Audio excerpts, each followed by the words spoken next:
Welcome to current affairs light YouTube channel. ఇవాళ మన క్లాస్లో రీసెంట్గా జరిగినటువంటి కరెంట్ అఫైర్స్లో ఇంపార్టెంట్ కాన్సెప్ట్ నేర్చుకుందామండి. మీకు కనుక మా ఛానల్లో ఉన్నటువంటి వీడియోస్ అండ్ ఎక్స్ప్లెనేషన్ వచ్చినట్లయితే మా ఛానల్ లైక్ చేయండి, షేర్ చేయండి అండ్ సబ్స్క్రైబ్ చేయండి. Welcome to current affairs light YouTube channel.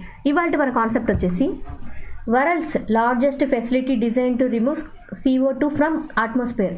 అంటే మన భూమి మీద ఉన్నటువంటి వాతావరణంలో ఉన్నటువంటి కార్బన్ డైఆక్సైడ్ ఏదైతే ఉందో దానిని తొలగించడానికి ఏర్పరిచినటువంటి అతి పెద్దదైనటువంటి విభాగం అన్నమాట. ఎందుకోసం అంటే కార్బన్ డైఆక్సైడ్ని మన వాతావరణం నుంచి తొలగించడానికి, అది కూడా చాలా పెద్ద ఎత్తున తొలగించడానికి ఒక చోట ఒక అపర్చర్ని ఏర్పాటు చేయడం జరిగింది. దాని గురించి మనం తెలుసుకుందాం. సో రీసెంట్గా అయితే ఇటువంటి పెద్దదైనటువంటి కార్బన్ క్యాప్చర్ మెథడ్ని ఏర్పాటు చేయడం జరిగింది ఐస్లాండ్లో. సో ఇటువంటి దానివల్ల ఉపయోగం ఏంటి అంటే మన వాతావరణంలో ఉన్నటువంటి కార్బన్ డైఆక్సైడ్ అణువులు ఏవైతే ఉంటాయో వాటన్నిటిని కూడా వాతావరణం నుంచి తొలగించి అక్కడ ఉన్నటువంటి గాలిని శుభ్రపరచడానికి ఉపయోగపడుతుంది. అండ్ ఇప్పుడు చూపించింది ఏదైతే ఉందో అది ఏంటిదంటే మన ప్రపంచం మొత్తం మీద కూడా అతి పెద్దనైనటువంటి కార్బన్ డైఆక్సైడ్ని తనలోకి రిమూవ్ చేయడానికి, అంటే తనలోకి కార్బన్ డైఆక్సైడ్ తీసుకొని అట్మాస్ఫియర్లో ఉన్నటువంటి కార్బన్ డైఆక్సైడ్ తగ్గించడానికి వర్క్ అయ్యేటువంటి పెద్దనైనటువంటి క్యాప్చరింగ్ టెక్నాలజీ అనేది ఈ డివైస్లో ఉంది. సో దీన్ని ఎక్కడ ఏర్పాటు చేశారంటే ఐస్లాండ్లో ఏర్పాటు చేయడం జరిగింది. ఇక్కడ ఏర్పాటు చేసినటువంటి పెద్ద పెద్ద నిర్మాణాలు ఏవైతే ఉన్నాయో వాటి ద్వారా ఏ విధంగా ఉంటుందంటే ఇవి గాలిలో ఉన్నటువంటి కార్బన్ డైఆక్సైడ్ అణువులని తీసుకొని ఆ కార్బన్ డైఆక్సైడ్ అణువులని గాలిలోంచి తొలగించి ఒక స్టోన్స్ లాగా, ఒక రాళ్ళ లాంటి నిర్మాణాలుగా మార్చి భూమిలో స్టోర్ చేయడం జరుగుతుంది. సో అక్కడ ఏమైపోతుందంటే గాలిలో కార్బన్ డైఆక్సైడ్ శాతం అనేది తగ్గిపోతుంది. అండ్ ఇక్కడ ఏర్పడినటువంటి కార్బన్ డైఆక్సైడ్ స్టోన్స్, రాళ్ళలాగా ఉన్నటువంటి స్టోన్స్ ఏవైతే ఉన్నాయో వాటిని బిల్డింగ్ మెటీరియల్గా వాడుకోవచ్చు. సో బిల్డింగ్ మెటీరియల్గా ఈ కార్బన్ డైఆక్సైడ్ ద్వారా వచ్చినటువంటి స్టోన్స్ ఏవైతే ఉంటాయో వాటిని బిల్డింగ్ మెటీరియల్గా వాడుకోవచ్చు అనమాట. సో అతి పెద్దనైనటువంటి ప్రపంచంలో అతి పెద్దనైనటువంటి కార్బన్ డైఆక్సైడ్ క్యాప్చర్ డివైస్ని ఎక్కడ తయారు చేసి అమర్చడం జరిగిందంటే ఐస్లాండ్లో. అండ్ ఇక్కడ ఏదైతే డివైస్ ఏర్పాటు చేయడం జరిగిందో ఆ డివైస్ యొక్క పేరేంటి? సో ఆ డివైస్ యొక్క పేరు వచ్చేసి మ్యామోత్ అనమాట. సో మ్యామోత్ అనేది ఆ డివైస్ యొక్క పేరు. అండ్ ఇది ఏ విధంగా పనిచేస్తుందంటే డైరెక్ట్ ఎయిర్ క్యాప్చర్ మెథడ్ లాగా పనిచేస్తుంది. అంటే ఇక్కడ డైరెక్ట్ ఎయిర్ క్యాప్చర్ మెథడ్ ఏదైతే ఉందో ఇందులో డైరెక్ట్గా అక్కడ ఉన్నటువంటి వాతావరణంలో ఉన్నటువంటి కార్బన్ డైఆక్సైడ్ని ఈజీగా తనలోకి లాగేసుకొని కార్బన్ డైఆక్సైడ్ ఏదైతే ఉందో దాన్ని స్టోన్స్గా కన్వర్ట్ చేస్తుంది. అండ్ ఇది ఇంతకుముందు ఒకటి ఏర్పాటు చేయడం జరిగింది ఇటువంటిదే. సో దాని పేరు వచ్చేసి ఓర్కా అనమాట. సో ఓర్కా తర్వాత ఇప్పుడు ఏర్పాటు చేసింది ఏంటంటే మామోత్. డైరెక్ట్ ఎయిర్ క్యాప్చర్ మెథడ్ ద్వారా కార్బన్ డైఆక్సైడ్, గాల్లో ఉన్నటువంటి కార్బన్ డైఆక్సైడ్ని తీసుకోవడం అనేది ఇక్కడ చేస్తూ ఉన్నారు. ఐస్లాండ్లో కూడా ఒక నిద్రాణ స్థితిలో ఉన్నటువంటి వాల్కనో ఏదైతే ఉందో ఆ వాల్కనో మీద ఏర్పాటు చేయడం జరిగింది. ఇది ఒక యాక్టివ్ వాల్కనో ఉంది దానికి దగ్గరలో. యాక్టివ్ వాల్కనో అంటే ఇప్పుడు యాక్టివ్గా ఉందన్నమాట. నిద్రాణ స్థితిలో కాకుండా ఇప్పుడు లావాన్ని వెదజల్లేటువంటి స్థితిలో ఉన్నటువంటి యాక్టివ్ వాల్కనోకి 50 కిలోమీటర్ల దూరంలో ఒక నిద్రాణ స్థితిలో ఉన్నటువంటి వాల్కనో మీద దీన్ని ఏర్పాటు చేయడం జరిగింది. సో ఎందుకు ఇక్కడ వాల్కనోస్ దగ్గర ఇటువంటి నిర్మాణాన్ని తీసుకొని పెట్టడం జరిగిందంటే వాల్కనోస్ ఎప్పుడైతే ఇలా ఎరప్ట్ అయిపోతూ ఉంటాయో, సో ఇలా ఎరప్ట్ అయిపోయినప్పుడు ఇక్కడ కార్బన్ డైఆక్సైడ్ అనేది ఎక్కువగా రిలీజ్ అవ్వడం జరుగుతుంది. సో ఇక్కడ రిలీజ్ అయినటువంటి కార్బన్ డైఆక్సైడ్ని ఇటువంటి DAC డివైస్ ద్వారా, అంటే డైరెక్ట్ ఎయిర్ క్యాప్చర్ డివైజెస్ ద్వారా క్యాప్చర్ చేసి కార్బన్ డైఆక్సైడ్ని క్యాప్చర్ చేసి వాటిని స్టోన్స్ లాగా కన్వర్ట్ చేయడం జరుగుతుంది. అదే ఇక్కడ డైరెక్ట్ ఎయిర్ క్యాప్చరింగ్ మెథడ్లో చేసేటువంటి విభాగం. ఇక్కడ ఏదైతే మన ఫెసిలిటీ ఏర్పాటు చేస్తున్నామో, అంటే డైరెక్ట్ ఎయిర్ క్యాప్చరింగ్ మెథడ్ ఏదైతే వాడుతున్నామో దీనిలో ఏంటంటే అక్కడ గాలిలో ఉన్నటువంటిది ఏదైనా సరే కార్బన్ డైఆక్సైడ్ మెథడ్ ఏదైతే ఉందో అక్కడ ఉన్నటువంటి కార్బన్ డైఆక్సైడ్ మొత్తాన్ని కూడా ఒక స్టోన్స్ లాగా ఏర్పాటు చేసి భూమి యొక్క లోపలి పొరల్లో జమ చేసేస్తుంది. సో భూమి యొక్క లోపలి పొరల్లో ఒక రాళ్ళ లాంటి నిర్మాణాలలాగా అక్కడ గాలిలో ఉన్నటువంటి కార్బన్ డైఆక్సైడ్ని మార్చి అక్కడికి పంపించడం జరుగుతుంది. సో ఇది ఇలా ఎక్కడ ఏర్పాటు చేశారు కాబట్టి ఐస్లాండ్లో ఏర్పాటు చేశారు కాబట్టి అక్కడ దాన్ని రన్ చేయడానికి, అంటే ఇటువంటి పెద్ద డివైస్ అనేది రన్ చేయాలంటే దానికి ఎనర్జీ కావాలి. సో ఎనర్జీ అంటే మనం జనరల్గా ఎనర్జీ అంటే మనం ఏం చెప్పుకుంటాం, ఎలక్ట్రికల్ ఎనర్జీ, మెకానికల్ ఎనర్జీ ఇలా చెప్పుకుంటాం. అంటే మనం ఆ యొక్క డివైస్ని రన్ చేయడానికి మనకు కరెంట్ అనేది కావాలి. జనరల్గా ఎలక్ట్రికల్ ఎనర్జీ లాగా వాడాలి అంటే అక్కడ కరెంట్ ఫెసిలిటీ ఉండాలి. అండ్ అంత పెద్ద డివైస్ కనుక వర్క్ అవ్వాలంటే చాలా పెద్ద ఎత్తున కరెంట్ సరఫరా అనేది కావాలి. కానీ మనకి ఇక్కడ వాడేది ఏంటి, కార్బన్ ఎమిషన్ మెథడ్స్లో తీసుకొస్తున్నాం కాబట్టి ఇది ఎన్విరాన్మెంటల్ ఫ్రెండ్లీగా ఉండాలి. సో ఎన్విరాన్మెంటల్ ఫ్రెండ్లీగా అంటే ఇక్కడ జియోథర్మల్ ఎనర్జీని వినియోగించుకుంటున్నారు. జియోథర్మల్ ఎనర్జీ అంటే భూమి లోపల పొరల్లో ఉండేటువంటి ఉష్ణం ఏదైతే ఉందో ఆ యొక్క వేడిని మనం ఇక్కడ ఎనర్జీగా మార్చుకొని ఆ ఎనర్జీతోటే ఇక్కడ ఉన్నటువంటి కార్బన్ క్యాప్చర్ డివైస్ ఏదైతే ఉందో ఆ డివైస్ని రన్ చేయడానికి కావలసినటువంటి ఎనర్జీని జియోథర్మల్ ఎనర్జీ నుంచి తీసుకోవడం జరుగుతుంది. జనరల్గా ఒక ఫ్యాన్ కానీ ఒకటి ఏదైనా రన్ అవ్వాలంటే మనం యూజ్ చేసేది ఎలక్ట్రికల్ పవర్. బట్ ఇక్కడ మనం జియోథర్మల్ ఎనర్జీ ఏదైతే ఉందో అంటే భూమి యొక్క లోపల పొరల్లో ఉండేటువంటి ఉష్ణం ద్వారా వచ్చేటువంటి శక్తి ఏదైతే ఉందో దానిని ఇక్కడ డివైస్ని రన్ చేయడానికి ఉపయోగిస్తున్నారు. నియర్లీ 36,000 టన్నుల కార్బన్ అనేది రిమూవ్ చేయొచ్చు. అంటే గాలిలో వాతావరణంలో ఉన్నటువంటి కార్బన్ శాతాన్ని 36,000 టన్నుల కార్బన్ అనేది తగ్గించవచ్చు అని చెప్తున్నారు.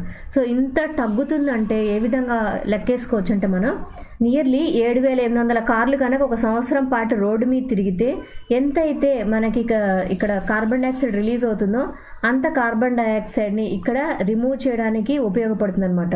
అంటే అంత కార్బన్ రిలీజ్ అయిందంటే అది ఎంత శక్తి అంటే 7,800 కార్లు వినియోగించేటువంటి అంటే అక్కడ విడుదలయ్యేటువంటి కార్బన్ డైఆక్సైడ్తో సమానం అనమాట. Direct air carbon capture and storage ఇక్కడ ఏ విధంగా వర్క్ చేస్తుందంటే ఇక్కడ ఒక రెన్యూబుల్ పవర్ ఎనర్జీ సోర్స్ తీసుకుంటారు. ఇక్కడ తీసుకున్నటువంటి ఎనర్జీ సోర్స్ ఏంటంటే జియోథర్మల్ ఎనర్జీ. భూమి యొక్క లోపల పొరలో ఉన్నటువంటి వేడిని ఉష్ణాన్ని మనం ఇక్కడ జియోథర్మల్ ఎనర్జీని తీసుకొని ఆ ఎనర్జీని ఇక్కడ ఉన్నటువంటి ఏదైతే డివైస్ ఉందో ఆ డివైస్ని రన్ చేయడానికి ఉపయోగిస్తున్నారు. సో ఇలా రన్ చేసేటప్పుడు అక్కడ ఉన్నటువంటి గాలిలో ఉన్నటువంటి CO2 ఎమిషన్స్ ఏవైతే ఉన్నాయో వాటన్నిటినీ కూడా ఈ డివైస్ అనేది క్యాప్చర్ చేస్తుంది. అంటే ఆ డివైస్ తన దగ్గరికి లాక్కుంటుంది అనమాట. సో ఇక్కడ తీసుకున్నటువంటి గాలి మొత్తాన్ని ప్యూరిఫై చేసినటువంటి దాంట్లో కార్బన్ డైఆక్సైడ్ ఏదైతే ఉందో ఆ కార్బన్ డైఆక్సైడ్ని ఒక స్టోన్స్ రూపంలో భూమి లోపల భద్రపరుస్తుంది అనమాట. అండ్ మిగిలినది అంటే కార్బన్ డైఆక్సైడ్ కాకుండా మిగిలిన ఎయిర్ ప్యూరిఫైడ్ ఎయిర్ ఏదైతే ఉంటుందో దాన్ని మళ్ళీ తిరిగి గాలిలోకి విడుదల చేస్తుంది. ఇదే ఇక్కడ డైరెక్ట్ ఎయిర్ కార్బన్ క్యాప్చర్ మెథడ్గా చెప్తున్నాం. స్టోరేజ్ వచ్చేసి స్టోన్స్ రూపంలో చేస్తుంది. క్యాప్చరింగ్ చేసిన తర్వాత CO2 లేనటువంటి గాలి ఏదైతే ఉందో దాన్ని తిరిగి మళ్ళీ గాలిలోకి విడిచిపెడుతుంది.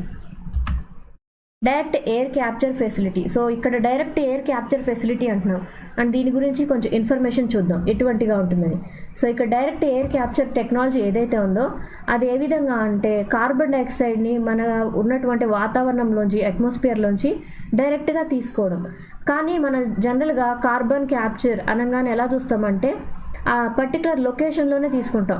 ఫర్ ఎగ్జాంపుల్ ఏ విధంగా అంటే స్టీల్ ప్లాంట్స్లో అక్కడ వర్క్ చేసేటప్పుడు డైరెక్ట్గా అక్కడ కార్బన్ డైఆక్సైడ్ అనేది రిలీజ్ అవుతుంది. సో ఇక్కడ కార్బన్ డైఆక్సైడ్ రిలీజ్ అయ్యే దగ్గరే తీసుకుంటేనేమో అది నార్మల్గా అనమాట, అది జనరల్గా జరిగేటువంటి విధానం. బట్ ఇక్కడ ఏంటి డైరెక్ట్ ఎయిర్ క్యాప్చర్ మెథడ్లో CO2 ఏదైతే ఉందో అది డైరెక్ట్గా లొకేషన్లోనే ఉంటుంది. అంటే అక్కడ ఉన్నటువంటి గాలిలో CO2 ఏదైతే ఉంటుందో అదే డైరెక్ట్గా తీసుకోవడం జరుగుతుంది. ఆ డైరెక్ట్గా అట్మాస్ఫియర్లో ఉన్నటువంటి ఎయిర్ ఏదైతే ఉందో దాన్ని తీసుకుంటాం. అలా కాకుండా నార్మల్ కొన్ని చోట్ల ఏ విధంగా ఉంటుందంటే పాయింట్ ఆఫ్ ఎమిషన్ దగ్గర ఉన్నటువంటి CO2 ఏదైతే ఉందో ఆ పర్టికులర్ లొకేషన్లో మాత్రమే ఏర్పాటు చేస్తారు. ఏ విధంగా అంటే స్టీల్ ప్లాంట్లో లేదా కొన్ని చోట్ల కొన్ని పెద్ద పెద్ద డివైజెస్ వాడే దగ్గర ఏంటంటే అక్కడ కార్బన్ డైఆక్సైడ్ ఎక్కువగా రిలీజ్ అవుతుంది అన్నప్పుడు ఆ ప్లేసెస్లో పర్టికులర్ ప్లేస్లో కనుక మనం తీసుకుంటే ఆ లొకేషన్లో ఉన్నటువంటి కార్బన్ డైఆక్సైడ్ మాత్రమే తొలగించబడుతుంది. ఒక ప్లాంట్ వరకు మాత్రమే ఉపయోగపడుతుంది అనమాట. అంటే కొంత ఏరియా వరకే కవర్ అవుతుంది. బట్ ఇక్కడ యూస్ చేసినటువంటి డైరెక్ట్గా యూస్ చేసినటువంటి టెక్నాలజీ ఏదైతే ఉందో క్యాప్చరింగ్ టెక్నాలజీ, దాని ద్వారా ఏంటంటే ఇది చాలా చోట్ల భూమి మీద కనుక ఏర్పాటు చేయగలిగితే ఎన్ని చోట్ల ఏర్పాటు చేస్తామో అన్ని చోట్ల ఏర్పాటు చేసినప్పుడు అక్కడ ఎయిర్లో ఉన్నటువంటి కార్బన్ డైఆక్సైడ్ మొత్తం రిలీజ్ అయినది మొత్తం తీసుకొని దాన్ని నార్మలైజ్ చేసి అంటే ఫిల్టర్ చేసి కార్బన్ డైఆక్సైడ్ని ఎమిషన్ని తగ్గించడానికి వీలవుతుంది. ఇక్కడ స్టీల్ ప్లాంట్ అని ఏదైతే చెప్తున్నామో ప్లాంట్లో వచ్చేది ఏంటంటే ఏదో ఒక పొగగొట్టం ద్వారా బయటికి CO2 వస్తుందంటే దీన్ని ఇక్కడ వచ్చేటువంటి CO2 ఏదైతే ఉందో దాన్ని ఫ్యూయల్ గానో అలా ఏదో ఒక ప్రోడక్ట్ గానో మార్చి వినియోగించుకుంటారు. కానీ ఇక్కడ మనం యూజ్ చేసినటువంటి డైరెక్ట్ క్యాప్చరింగ్ మెథడ్ ఏదైతే ఉందో అది జనరల్గా ఓపెన్ ఎయిర్ స్పేస్లో మన గాలిలో ఉండేటువంటి కార్బన్ ఏదైతే ఉందో CO2 ఏదైతే ఉందో దాన్ని తొలగించడానికి వీలు కలుగుతుంది. అండ్ ఇక్కడ CO2 ఏదైతే ఉందో దాన్ని ఇక్కడ తీసుకున్నటువంటి కార్బన్ డైఆక్సైడ్ ఏదైతే ఉందో దాన్ని ఏం చేస్తున్నారు, ఒక రాళ్ళలాగా స్టోన్స్ లాగా మార్చి భూమి యొక్క లోపలి పొరల్లో స్టోర్ చేస్తున్నారు. బట్ దాన్ని మళ్ళీ తర్వాత కావాలంటే మనం తీసుకొని బయటకు తీసుకొచ్చుకొని ఆ కార్బన్ డైఆక్సైడ్ స్టోన్స్ని బిల్డింగ్ మెటీరియల్స్ కానో లేదా ఫ్యూయల్ ఎనర్జీ కోసమో అండ్ ఇంకెక్కడన్నా అప్లికేషన్స్లో కావాలంటే వినియోగించుకోవచ్చు. లేదా వాటిని భూమి లోపల పొరల్లో కొన్ని రాళ్ళలాగే వాటిని స్టోర్ చేయడానికి కూడా మనకు ఉపయోగకరంగా ఉంటుందన్నమాట. అండ్ ఇప్పటి వరకు అయితే 27 డైరెక్ట్ ఎనర్జీ తోటి వర్క్ అయ్యేటువంటి క్యాప్చరింగ్ ప్లాంట్స్ అనేవి ఏర్పాటు చేయడం జరిగింది. ఎక్కడెక్కడ ఏర్పాటు చేశారంటే Europe, north America, Japan and middle east, ఈ అన్ని చోట్ల కూడా ఏర్పాటు చేసినటువంటి డైరెక్ట్ క్యాప్చరింగ్ మెథడ్స్ ఏవైతే ఉన్నాయో అక్కడ అన్నిటి వల్ల కూడా ఆల్మోస్ట్ 0.01 మెట్రిక్ టన్నుల కార్బన్ డైఆక్సైడ్ పర్ ఇయర్ అనేది తొలగించబడుతుంది. అంటే ప్రతి సంవత్సరం 0.01 మెట్రిక్ టన్నుల కార్బన్ డైఆక్సైడ్ అనేది గాల్లోంచి తొలగించబడుతుంది అనమాట. ఇన్ని ప్రదేశాల్లో 27 చోట్ల ప్లాంట్స్ ఏర్పాటు చేస్తే ఇంత తక్కువ CO2 ఎమిషన్స్ అనేవి తగ్గించబడుతున్నాయి.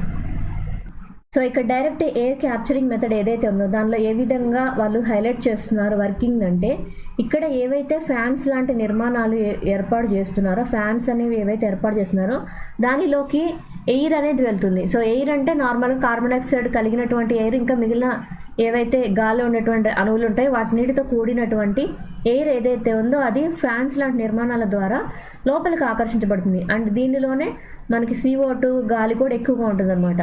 సో దీన్ని ఏం చేస్తారంటే ఫిల్టరింగ్లోకి పంపిస్తారు. సో ఫిల్టరింగ్లోకి డిఫరెంట్ లేయర్స్ తోటి పంపించినప్పుడు అక్కడ CO2 లేనటువంటి CO2 ఫ్రీ ఎయిర్, అంటే కార్బన్ డైఆక్సైడ్ లేనటువంటి గాలి అణువులు ఏవైతే ఉంటాయో అవన్నీ బయటకు వస్తాయి అన్నమాట.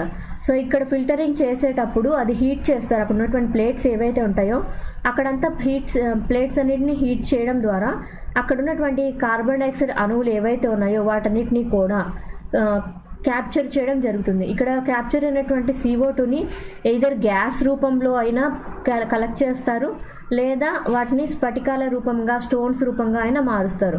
సో ఇలా CO2 కనుక గ్యాస్ లాగా వాయువులాగా కనుక ఉంటే వాటిని ఒక సిలిండర్స్లోకి నింపడం ద్వారా ఈ యొక్క గ్యాస్ని CO2 గ్యాస్ని ఎనర్జీగా మనం వాడుకోవచ్చు. అండ్ ఇక్కడ రిలీజ్ అయినటువంటి ఏదైతే ఫ్రెష్ ఎయిర్ ఉందో అది మళ్ళీ తిరిగి గాల్లోకి విడుదల చేస్తారనమాట.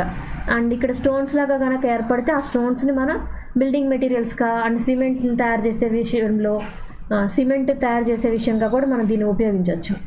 Future implementation. సో ఇక్కడ డైరెక్ట్ ఎయిర్ క్యాప్చర్ మెథడ్స్ ఏవైతే ఉన్నాయో వాటిలో ఇంకా ఫ్యూచర్లో ఎటువంటి ఇంప్లిమెంటేషన్స్ రాబోతున్నాయి అంటే ఇంకా ఫ్యూచర్లో మనం ఏ విధమైనటువంటివి చూడబోతున్నాం. సో ఇప్పుడున్నటువంటి టెక్నాలజీ పరంగా కార్బన్ ఎమిషన్స్ అనేవి మనం తీస్తూ ఉన్నాం. సో తీసేస్తూ ఉన్నప్పుడు ఎంతవరకు మనం ఇవి తొలగించగలుగుతున్నామంటే చాలా తక్కువ అమౌంట్ అనమాట. ఎంత తీసేస్తున్నాం, 0.01 million metric tons per year మాత్రమే తొలగిస్తున్నాం. కానీ మనం చేసుకున్నటువంటి ప్రామిస్ ఏంది, UN కౌన్సిల్కి, యునైటెడ్ నేషన్స్కి మనం పెట్టుకున్న టార్గెట్ ఏంటంటే 2030 టైం కల్లా కూడా 70 మిలియన్ టన్నుల వరకు కూడా మనం కార్బన్ ఎమిషన్స్ అనేవి తగ్గించాలి అని పెట్టుకున్నాం. బట్ మనం ఎంతవరకు చేస్తున్నాం, ఒక సంవత్సరానికంటే 0.01 వరకు మాత్రమే చేస్తున్నాం. ఇది చాలా దూరంలో ఉందన్నమాట నెంబరు. ఒకటి చేస్తేనే 70 సంవత్సరాలు పడుతుంది. మనం 2030 సంవత్సరం కల్లా కూడా 70 మిలియన్ మెట్రిక్ టన్నుల వరకు కూడా మనం తగ్గించాలి. సో ఇక్కడ మనం తీసుకున్నటువంటి అతి పెద్దనైనటువంటి డైరెక్ట్ ఎయిర్ క్యాప్చరింగ్ ప్లాంట్స్ ఏవైతే ఉన్నాయో వాటిని ఫ్యూచర్లో ఇంకా బెటర్గా తీసుకొని వెళ్ళాలి. సో దీని ద్వారా ఏంటంటే క్లైమేట్ చేంజ్ అనేది రాకుండా ఉంటుంది. మనం ఎప్పుడైతే కార్బన్ డైఆక్సైడ్ని తగ్గిస్తూ ఉన్నామో, సో ఎయిర్ పొల్యూషన్ తగ్గిపోతూ ఉంటే మనకి వాతావరణ పరిస్థితుల్లో మనకి కంట్రోల్ అనేది వస్తుంది. ఏ విధంగా కంట్రోల్ వస్తుంది, మన గ్లోబల్ వార్మింగ్ ఎఫెక్ట్ అనేది తగ్గిపోతుంది అనమాట. గ్లోబల్ వార్మింగ్ ఎఫెక్ట్ అంటే మనకి భూమి యొక్క వాతావరణం వేడెక్కడం అనేది తగ్గుతుంది కార్బన్ డైఆక్సైడ్ కనుక తగ్గిపోతే. సో ఇక్కడ మన CO2ని ఈ విధంగా రకరకాలుగా వాడుకునేటువంటి టెక్నాలజీస్గా మార్చినప్పుడు వాటిని మనం ఇంకొక రకంగా కూడా యూజ్ చేసుకోవచ్చు. అంటే ఒక బై ప్రొడక్ట్ లాగా ఈ కార్బన్ డైఆక్సైడ్ని మనం వాతావరణంలోంచి తీసేసి స్టోన్స్ గానో గ్యాస్ గానో వాడుకున్నప్పుడు అవి మనకి సింథటిక్ ఫ్యూయల్గా ఉపయోగపడతాయి. అండ్ ఇవి కొంతవరకు మనకు ఉపయోగం అనమాట. ఇప్పుడు ప్రజెంట్ ఉన్నటువంటి మార్కెట్ పరంగా కాస్ట్ పరంగా మనకి ఫ్యూయల్ లాగా ఉపయోగించుకోవడానికి, కొత్త రకమైన ఉపాధి పొందడానికి కూడా ఉపయోగపడతాయి. సో ఈ సింథటిక్ ఏవియేషన్ ఏదైతే ఉందో కొత్తగా రాబోయేటువంటి ఫ్యూయల్స్ అంటే ఎయిర్ క్యాప్చరింగ్ మెథడ్ ద్వారా మన కార్బన్ డైఆక్సైడ్ని గ్యాస్గా ఫామ్ చేసుకొని ఆ గ్యాస్ని క్యాప్చర్ చేసి దాన్ని ఫ్యూయల్గా అంటే మనం ఏదైనా ఫ్యూయల్గా వాడుకున్నట్లయితే మనకు ఉపయోగకరంగా ఉంటుంది. ఆల్రెడీ మనం అటువంటివి చేస్తూనే ఉన్నాం.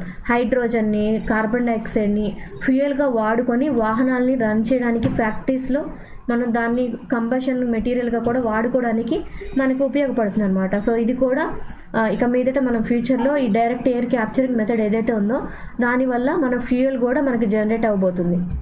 Thank you for watching my video. మీకు కనుక నా వీడియో ఎక్స్ప్లెనేషన్ నచ్చినట్లయితే నా వీడియోస్ లైక్ చేయండి, షేర్ చేయండి అండ్ సబ్స్క్రైబ్ చేయండి. మీకు నా వీడియోస్ ఏ విధంగా అనిపిస్తున్నాయో నాకు కామెంట్ సెక్షన్లో తెలియజేయండి.